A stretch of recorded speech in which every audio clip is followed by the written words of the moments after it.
आज हमें magnetic field को आगे बढ़ाना है। करंट कैरिंग वायर के द्वारा पढ़ रहे थे, स्ट्रेट वायर में पढ़ लिए थे, इनफाइनाइट वायर रिकॉल कर लो, सब कुछ देख लो। अब हम उससे रिलेटेड एक एग्जाम्पल कर लेते हैं। पहले फाइनाइट वायर के मैग्नेटिक फील्ड क्या थे, mu naught I by 4πd sine alpha plus sine beta finite के। अब इसमें बहुत सारे केसेस थे, इनफाइनाइट के लिए हो गए थे mu naught I by 2πd, क्योंकि दोनों एंगल अल्फा बीटा 90 हो गए थे। ठीक है, फाइनाइट वायर की एक इक्विलैटरल ट्रायंगल बना लेता हूँ, ठीक, जिसकी ईच साइड ए है, सब साइड क्या है, ए है, करंट क्या है, आई है। ठीक है भाई, करंट आई है, ईच साइड ए है, तो सेंट्रॉइड पे, सेंट्रॉइड मतलब कि यहाँ पे सेंट्रॉइड पे कितनी मैग्नेटिक फील्ड बनेगी, ये चीज़ें पता करनी है। Current is in this direction, current is given, find out. देखो कोई भी इस चीज़ को भूल जाओ तत्काल, इसकी सिर्फ बात करो तो कोई स्ट्रेट करंट कैरिंग वायर की मैग्नेटिक फील्ड होते हैं। राइट हैंड थंब रूल से निकालते हैं डायरेक्शन ऑफ मैग्नेटिक फील्ड, तो डायरेक्शन ऑफ मैग्नेटिक फील्ड कितनी होगी, तो चलो इधर रख दो थंब को। Keep the thumb of your right hand in the direction of current and curl the 4 fingers. इस पॉइंट पे देखो तो किधर जा रहे हैं, बाहर की तरफ, तो इसके द्वारा यहाँ पे बाहर की तरफ, यानी इधर हो गए मैग्नेटिक फील्ड। चलो इसकी बात करो, इसके द्वारा यहाँ पे इस साइड में अंदर और इस साइड में बाहर, तो इसके द्वारा भी आउटसाइड हो गए। इसकी बात करो, थंब रखो इधर, तो इस साइड में अंदर जा रहे हैं, 4 फिंगर्स इस साइड में बाहर आ रहे हैं, तो यहाँ पे तीनों के द्वारा मैग्नेटिक फील्ड बाहर है। जब एक ही डायरेक्शन में है तीनों की मैग्नेटिक फील्ड, तो तीनों को ऐड कर दूंगा, नहीं तो आसानी से आ जाएगा। Find magnetic field at centroid, हमें क्या करना है, find magnetic field at centroid. Centroid पे ईच साइड ए है, ये सब चीज़ें नॉर्मल है, तो चलो भाई निकालना शुरू करते हैं। मैग्नेटिक फील्ड बी बराबर होते क्या है, mu naught I by 4πd sine alpha plus sine beta. अब याद करो ये अल्फा बीटा कहाँ होते थे, अगर ये स्ट्रेट वायर है और ये इसकी डिस्टेंस है ना, स्ट्रेट वायर से डिस्टेंस डी है, ये डिस्टेंस है, ये ऐसे है, तो ये एंगल होते थे ना अल्फा बीटा, होते थे कि नहीं। इसको ऐसे घुमा दो, इसको ऐसे घुमा दो, तो अल्फा बीटा वहाँ होते थे। ये देखो कितना होगा, 30 60 होते ना, ये हाफ हाफ कर देते हैं, तो ये 30 और ये 30, तो ये 60 60 हो जाएगा। ये अल्फा कितने हो जाएंगे 60, बीटा कितने हो जाएंगे 60 डिग्री, दोनों क्या हो जाएगा 60, this is 30, this is 30, this is 90, this is 90, this is 60 60, तो हो जाएगा। पता चला ये हाफ हो जाता है। अल्फा बीटा रख देंगे अब 60 60, नॉर्मल हो जाएगा, देख लो। हाँ ये तो सही है। अब डी निकालना है ना, डी कैसे निकलेगा भाई, इक्विलैटरल ट्रायंगल की जो एल्टीट्यूड होती है उसको सेंट्रॉइड 2:1 के रेशियो में बांटती है, 2:1 के रेशियो में। तो एल्टीट्यूड एच कितना होते हैं, √3 × 1 साइड बाय 2 होते हैं ना एल्टीट्यूड।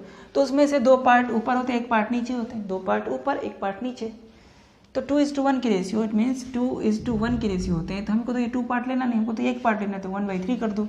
तो इसको अगर 1/3 कर दूँ तो ये डिस्टेंस आ जाएगा, h को 1/3 कर दिया तो ये क्या आ गए हमारे, d आ गए। एल्टीट्यूड का 1/3 ये होता है और 2/3 ये होता है, हमें तो वो ऊपर वाला तो निकालना नहीं, हम तो ये डिस्टेंस चाहिए, तो ये होगा हमारे, चलो √3a/6, ये डी हो गए। ये करंट दिया नहीं, दिया रहता तो दे देते, ये पता ही चल गया, सब कुछ रख दो, तो बी हो जाएगा 3 टाइम्स होगा ना, तीनों का ऐड होगा, तो डायरेक्ट 3 टाइम्स कर दो। 3 क्या क्यों कर रहा हूँ, तीनों का सेम डायरेक्शन में, इसीलिए। कोई एक अपोजिट रहता तो कैंसिल आउट होता। तो 3 mu naught I by 4πd के जगह √3a/6 ऊपर चले गए, sine 60 plus sine 60, alpha beta तो दोनों 60 है ना, ये दोनों वहाँ पे होते हैं, तो 60 60 हो गए, 60 √3/2 हो गई, ये कितने हो गए, तो 3 म्यू नॉट आई, नहीं 3 नहीं, 3 6 18, कटेगा भी नहीं, 18 म्यू नॉट आई, 18 म्यू नॉट आई √3/2 यानी 2√3, 2√3/2, 4√3a, 4π√3a, ये गए सब गए, तो कितने बचे, जो बचे वो कर लो। तो इस तरीके से हमारे मैग्नेटिक फील्ड आ जाएंगे, ठीक है। नेक्स्ट टॉपिक हमारा magnetic field on the axis of a circular coil. ये एप्लीकेशन में एक स्ट्रेट वायर था, अब सर्कुलर वायर सेकंड एप्लीकेशन आ गई, दूसरे मतलब फर्स्ट सेकंड, वो स्ट्रेट ये circular wire. Circular current carrying coil है, ठीक, सर्कुलर कॉइल है, सर्कुलर करंट कैरिंग कॉइल। तो मान लो एक करंट कैरिंग कॉइल ऐसे रखा मैंने, उसकी एक्सिस पे निकालना है ना, तो एक्सिस के किसी पॉइंट पे यानी सेंटर से किसी एक्स डिस्टेंस पे जाके जो होगा पॉइंट उस पे निकालना है मुझे, ठीक है। यहाँ से एक एक्स डिस्टेंस पे जाके ये यहाँ पे मैग्नेटिक फील्ड कुछ बना रहा है, ठीक है। तो इसकी ये जो मान रहा हूँ ना ये ऐसे, तो इसको ए मान लेता हूँ। डीएल की तरह, डीएल ऐसे छोटा सा लेंथ डीएल, करंट ऐसे फ्लो हो रहे हैं। और देखो ऐसे करंट फ्लो हो रहे हैं तो हमें छोटा सा मैग्नेटिक फील्ड पहले निकालना होता है डीएल लेंथ का। तो करंट एलिमेंट हो गया आईडीएल, आर हो गए ये, आर का काम ए करेगा, पॉइंट पे मिलाते हैं ना डीएल और जिस जहाँ पे निकालना उसको मिलाते हैं, तो आर हो गए ये। और इसकी रेडियस कुछ तो होगी, इसकी डिस्टेंस एक्स मान लिया, इसको ए मान लिया क्योंकि ये रेडियस आर मान ली है, इसलिए उस आर के बदले ए माना है मैंने। तो यहाँ पे जो मैग्नेटिक फील्ड होगी, अब गौर से देखो, ऐसे है ना कॉइल, और ये पॉइंट आर जो है ना ऐसे है। तो देखो करंट एलिमेंट की डायरेक्शन ऐसे है, ऊपर वाले पॉइंट में इधर है ना करंट, छोटे से लेंथ में इधर, और मैग्नेटिक फील्ड किधर है, ये आर किधर है, नीचे ऐसे ऐसे, यानी ये ऐसे और ये आर ऐसे थोड़ा टेढ़ा, तो दोनों 90 ही है। यानी कि आइडियल अक्रॉस आर जो होता था उस आर को भी मैंने ए माना है, उसके बीच के एंगल कितने 90, उसके बीच के एंगल 90 है। तो देखो अब यहाँ पे एक मैग्नेटिक फील्ड थोड़ा ये झुका है ना, ऐसे इधर है हमारे आइडियल और इधर है झुका हुआ, तो मैग्नेटिक फील्ड इसके झुके होने के कारण थोड़ा ऐसे होगा कर्व इधर, क्योंकि मैग्नेटिक फील्ड की डायरेक्शन अगर निकालूं तो आइडियल इधर है ना, आर इधर है, तो आइडियल क्रॉस आर थोड़ा झुका के करना पड़ेगा ना, आइडियल क्रॉस आर की तरफ झुकाऊं तो ऐसे जाएगा ये। तो ये मैग्नेटिक फील्ड की डायरेक्शन कुछ ऐसे जा रहे हैं, ये जो डीबी है ना कुछ इधर की तरफ जा रहे हैं। तो इसके दो कंपोनेंट हो रहे हैं हमारे, एक वर्टिकल की तरफ और एक हॉरिजॉन्टल की तरफ, वर्टिकल हॉरिजॉन्टल, ठीक। यही चीज़ें, यही डीएल नीचे भी तो है ना, हर जगह डीएल सब जगह है, वो सब यहाँ पे मैग्नेटिक फील्ड छोटा छोटा डीबी बना रहे हैं। तो ये भी डीबी बने, नीचे वाली भी। तो ये अगर थीटा है, ये वाली थीटा मत मानो, थीटा तो एक और आएगी ना, इसको अल्फा मानो, ये वाली अगर अल्फा है, ठीक, तो ये तो 90 ही होगा, ये तो 90 होगा। तो इसका मतलब है कि ये कितने हो गए, ये पूरा 90 थी, 90 माइनस अल्फा, तो ये अल्फा, तो ये भी हो गए हमारे अल्फा, ठीक हो या नहीं। तो ये हो गया हमारे अल्फा। तो इसकी कंपोनेंट इधर कितने हो जाएंगे, डीबी कॉस अल्फा, इधर कितने हो जाएंगे डीबी साइन अल्फा, इसकी इधर, इसकी भी तो यही अल्फा होगी ना, तो इधर हो जाएंगे डीबी कॉस अल्फा, इधर हो जाएंगे डीबी साइन अल्फा। अब गौर से देखो, नीचे वाली डीबी ऊपर वाली डीबी सब बराबर ही होगी, ऐसे है ना कॉइल, ऐसे जो कॉइल है करंट कैरिंग कॉइल, तो यहाँ पे जाकर जो मैग्नेटिक फील्ड बनाएगा पूरा ऐसे ऐसे ऐसे चार हर डायरेक्शन में बनाएगा, हर डायरेक्शन में एकदम। तो हॉरिजॉन्टल और वर्टिकल, इस पूरे डीबी की हॉरिजॉन्टल कंपोनेंट वर्टिकल कंपोनेंट होगा। तो हॉरिजॉन्टल कंपोनेंट तो बच गए, लेकिन वर्टिकल कंपोनेंट तो ऊपर नीचे कैंसिल आउट हो रहे ना, dB cos alpha opposite direction में गए, तो सिर्फ हॉरिजॉन्टल बचते हैं। तो हमें इस डीबी साइन अल्फा का वैल्यू निकाल के और इंटीग्रेट करके दे देना है, क्योंकि छोटा सा मैग्नेटिक फील्ड है। तो इस डीएल का सारे सब डीएल का वहाँ पे मैग्नेटिक फील्ड जो होगा वो निकालना है, तो डीएल का निकाल के इंटीग्रेट कर देंगे।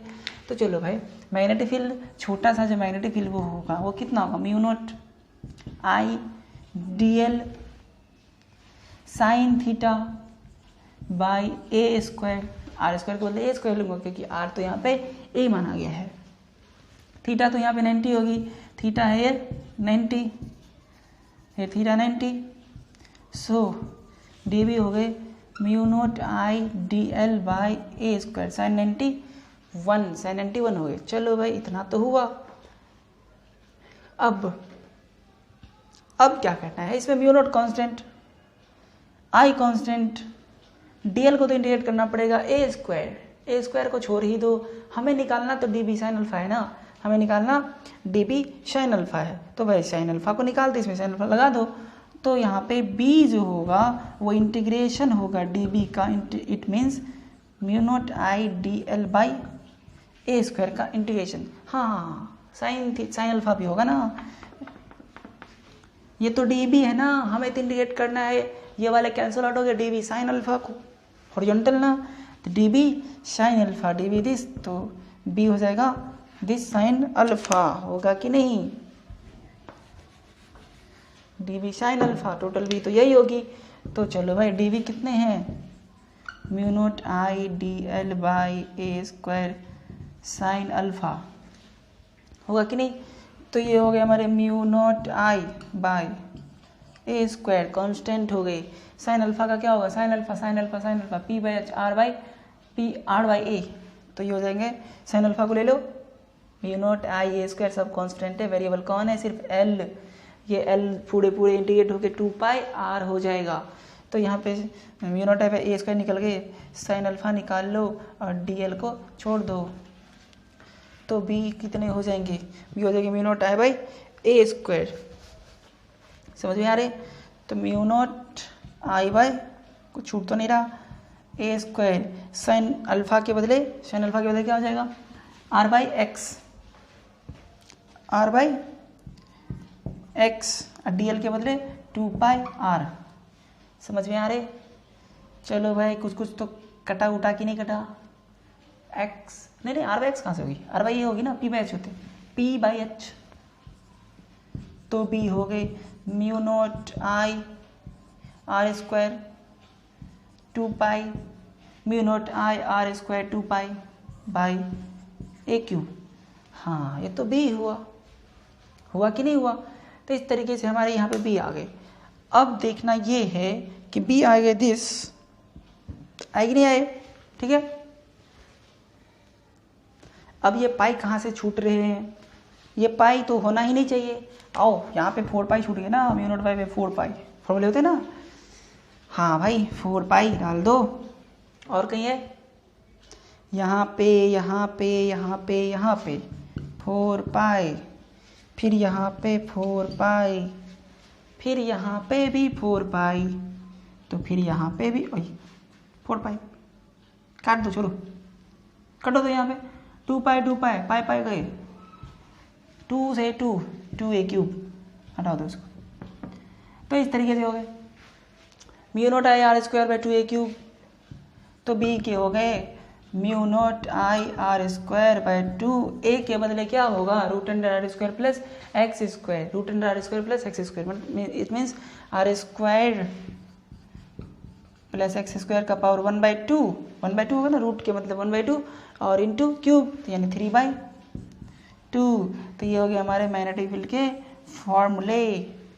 किसी भी जनरल पॉइंट पे mu naught I R square, mu naught पता ही है, आर क्या है, आर इज द रेडियस, ठीक। तो ये हो जाएंगे। अभी मैंने ये समझा। अब अगर मान लो नंबर ऑफ टर्न n है, अगर n नंबर ऑफ टर्न है, समझ में आइए, हमने dB निकाला छोटा सा, उस dB को फिर कंपोनेंट ब्रेक करा, तो हॉरिजॉन्टल तो बच गए, वर्टिकल कैंसिल आउट हो गए, तो dB साइन अल्फा निकाल दिया, साइन अल्फा का वैल्यू रख दिया, इंटीग्रेट करा, तो हो गया हमारे मैग्नेटिक फील्ड। अब बात ये है, अगर नंबर ऑफ टर्न n हो, अगर इसमें एक ही बार करंट ना घूमे, सो मेनी टाइम्स घूमे, और मान लो कि नंबर ऑफ टर्न n है, if there are n turns, then magnetic field mu naught n I R square हो जाएगा, तब n से मल्टीप्लाई हो जाएंगे, 2r square plus x square to the power 3/2। अब ये n जितना हो उतना रख देंगे, इसमें कोई टेंशन की बात ही नहीं है, ठीक। अब मुझे ना अगर इसको पाई से मल्टीप्लाई कर दूं तो पाई आर स्क्वायर हो जाएगा ना, पाई आर स्क्वायर इट मीन्स इस करंट कैरिंग लूप का एरिया हो जाएगा, तो करंट इंटू एरिया आ जाएगी, करंट इंटू एरिया होते हैं मैग्नेटिक डायपोल मोमेंट। तो मैग्नेटिक फील्ड का मैग्नेटिक डायपोल मोमेंट से भी हमारे रिलेशन आ जाएगा, तो क्यों ना उसे एक्सप्लेन करा जाए। तो वहाँ पे हम एक नई चीज़ें गेन करेंगे। ठीक है भाई, कर लो, करना है तो पाई से मल्टीप्लाई कर दो। Mu naught N I pi are square. Pi से मल्टीप्लाई किया ना ऊपर, पाई से मल्टीप्लाई किया ऊपर, तो नीचे भी मल्टीप्लाई करनी पड़ेगी। R square plus x square to the power 3/2। तो ये क्या हो गया, mu naught N I pi are square. N I A is the area of current loop. Area of current loop pi are square है ना, इसकी तो area होगी ना सर्कुलर। हाँ, तो 2 pi are square plus x square to the power 3/2 हुए या नहीं हुए। अब देखो आई ए को मैग्नेटिक मोमेंट कहते हैं। तो एम कहो या म्यू कहो, कुछ भी कह लो, म्यू पहले से दिख रहे हैं, जो कहना है कह लो, चलो एम ही लिख लेता हूँ। एन उसके साथ भी जाए तो कोई फ़र्क नहीं पड़ता है, नंबर ऑफ टर्न एन हो तो भी कोई फ़र्क नहीं पड़ते। तो ये एम मैग्नेटिक मोमेंट कह देता हूँ। 2 pi are square plus x square to the power 3/2। तो मैग्नेटिक मोमेंट के सेंस में ये फॉर्मूले हमारे आ गए। एम क्या है, एम बराबर मैग्नेटिक डायपोल मोमेंट, समझ में आए, या मैग्नेटिक मोमेंट, ये वेक्टर होते हैं। ठीक, एम्पियर मीटर स्क्वायर इसकी यूनिट होती है। ये सब चीज़ें हमने पढ़ रखा है। अब चलो केसेस बनाओ। केसेस बनाना है, अगर ये x 0 हो जाए, अगर ये x 0 हो जाए तो क्या होगा, और अगर ये x बहुत ज़्यादा हो जाए तो क्या होगा, है कि नहीं। तो केस फर्स्ट x 0 यानी एट द सेंटर, x 0 मतलब एट द सेंटर, x 0 हो जाए, नहीं खिसक के ये पॉइंट खिसक के यहाँ आ जाए, है कि नहीं, ये पॉइंट खिसक के यहाँ आ जाए, यानी centre of current carrying coil. चलो ओरिजिनल वाला लो, तो ओरिजिनल वाला में क्या था, ओरिजिनल वाला तो mu naught N I R square, B थे हमारे mu naught N I R square by 2 R square plus x square, this थे। पहले उसको एक्सप्लेन करूँ फिर इसको करूँगा। तो ये मैग्नेटिक फील्ड के हमारे फॉर्मूले थे किसी एक्सिस के किसी जनरल पॉइंट पे। एक्स तो 0 करना है ना, एक्स 0 करो तो mu naught N I R square 2 R square plus 0 to the power 3/2। ये 0 का कोई वैल्यू नहीं, आर स्क्वायर कट गए, तो 2 r³ बच गए, तो ये कट गए, तो ये हमारे बी आ गए। आर स्क्वायर से भी आर स्क्वायर कट जाएंगे, तो हमारे बी आ गए mu naught N I by 2r। ये हो गया सेंटर पे, ठीक है, एट द सेंटर। ये कहाँ पे है, सेंटर पे। हाँ, अगर इसी को मैग्नेटिक मोमेंट के सेंस में लिखूँ तो क्या लिखूँगा, यानी कि एम मैग्नेटिक मोमेंट या मैग्नेटिक डायपोल मोमेंट के सेंस में लिखूँ तो कितनी लिखूँगा। तो ठीक है भाई, तब इसमें रख दो, तब इसमें रख दो। तो मैग्नेटिक मोमेंट के सेंस में रखूँ तो बी कितना होगा, बी मैग्नेटिक मोमेंट के सेंस में रखूँ तो क्या हो जाएगा, या यहाँ रख दो। तो म्यू नॉट एम बाय 2 पाई, ये तो गया सेंटर पे की बात कर रहा हूँ ना, सेंटर पे गया, यानी ये हो गया r³, 2 पाई r³। तो हमारे हो गए mu naught by 2 pi M by r³। तो सेंटर के किसी पॉइंट पे मैग्नेटिक मोमेंट होगा mu naught by 2 pi M by r³, होगा या नहीं होगा। तो ये हो गए। अगर मान लो कि इसको मैं ना म्यू नॉट बाई 4 पाई रखूँ, अगर मन किया म्यू नॉट बाई 4 पाई रखूँ, ठीक है भाई, 2 से ऊपर नीचे मल्टीप्लाई कर लो।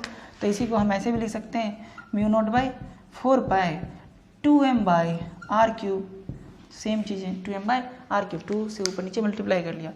तो यही चीज़ें सेम वहाँ पे भी मिलती हैं हमको। इलेक्ट्रिक डायपोल मोमेंट में भी इलेक्ट्रिक फील्ड हो जाते हैं, वहाँ पे कांस्टेंट क्या चलते हैं, 1/4 पाई नॉट। ये कांस्टेंट यहाँ पे चलते हैं, वो कांस्टेंट वहाँ पे चलते हैं। तो 1/4 पाई नॉट 2p बाई r³, वहाँ पे इलेक्ट्रिक डायपोल मोमेंट होते हैं, वहाँ यहाँ पे मैग्नेटिक डायपोल मोमेंट होते हैं। तो ये फार्मूला और वो फार्मूला दोनों मैच कर जाते हैं, ठीक। तो वहाँ पे होते हैं 2p/r³, वहाँ पे ये चीज़ें 1/4πε0 2p/r³ ऐसा कुछ होता है इलेक्ट्रिक फील्ड में। तो ये हमारे हो रहे हैं कहाँ पे, सेंटर पे। तो अब केस 2 है कि अगर केस 2 है कि if this X is very large then R, अगर ये एक्स आर से बहुत ज़्यादा हो तब क्या होगा, है कि नहीं। तो ठीक है भाई, वो भी कर लेते हैं। हाँ, x is very very greater than, second case, if x is very very greater than r, बहुत दूर चला जाए तो r को निगलेक्ट कर सकते हैं। यहाँ पे x की कंपैरिजन x बहुत ज़्यादा, ये बहुत कम, तो हटा सकते हैं, हटा सकते हैं या नहीं हटा सकते। लेकिन ऊपर में जो r था ना, ऊपर में जो r था, ये तो m के सेंस में IR², वो वाली नहीं हटेगी क्योंकि वहाँ पे तो कंपैरिजन में x तो है नहीं ना, तो वहाँ पे नहीं हटेगी। तो मैग्नेटिक फील्ड हो जाएगा μ0I, चलो n नंबर ऑफ टर्न भी ले लें, NIR², 2 ये था ना, ठीक है भाई, यही था, तो यही सही, μ0 NIR²। हाँ, यहाँ पे किसको हटाना है, x बड़ा है r छोटा है, r हटा दो, तो 2x ये हट गए, ये स्क्वायर स्क्वायर कट गए, क्यूब बच गए, 2x³ बचा ही नहीं बचा। तो μ0 NIR² ये हो गया हमारे कहाँ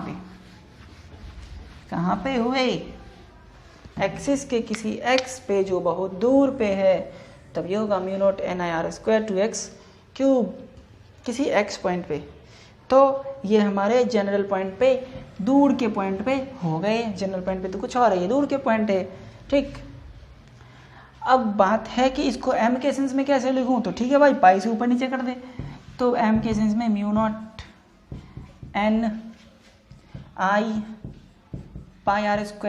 क्योंकि I × a होगा तब ना m आएगा, तो उसके लिए तो हमें पाई से मल्टीप्लाई करना पड़ेगा ना।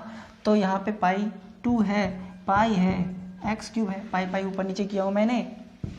तो b हो गए हमारे μ0/2π, ये कितने NIA/x³, इसको अलग कर लिया। 4π रखना चाहता हूँ मैं क्या चाहता हूँ, 4π रखना, तो 2 से ऊपर नीचे मल्टीप्लाई करना पड़ेगा। तो भाई ठीक है, तो 4π कर दो ना, 4π यहाँ पे कर दो, NIA m होता है, 2 से मल्टीप्लाई भी करूँगा, यहाँ पे 2 से किया तो वहाँ पे भी करूँगा, और NI होता है m, तो 2m/x³। तो ये हमारे हो गए किसी डिस्टेंस पे 2m/x³, μ0/4π 2m/x³। समझ में आ रहे हैं। तो इस तरीके से हमारे निकल रहे हैं मैग्नेटिक फील्ड और मैग्नेटिक डायपोल मोमेंट के बीच की रिलेशन, है कि नहीं है। तो इसे पहले नोट कर लो।